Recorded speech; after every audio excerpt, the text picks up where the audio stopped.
Everybody, it's George here again. Let me tell you a story. I was using my laptop to surf the internet, like we all do.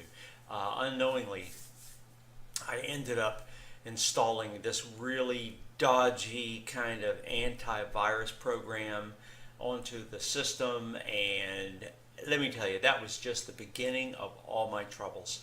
I had all kinds of weird stuff happening on the screen. There were programs I couldn't load. It was taking forever to process just a Word document, for example. And I knew that there was some bad stuff going on in there caused by what I had downloaded. It was my own fault, really. So I wasn't being very successful at fixing this, so I went online and I found these guys. Let me give you their website. Okay, write this down. It's onlinepctechnicians.com. They cleaned up my spyware, the malware, all the other things that were messing up my laptop.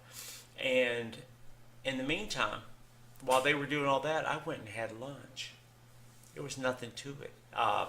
It was great. I recommend them. Remember that website address, and good luck with your PC, and I will talk to you guys later. Bye.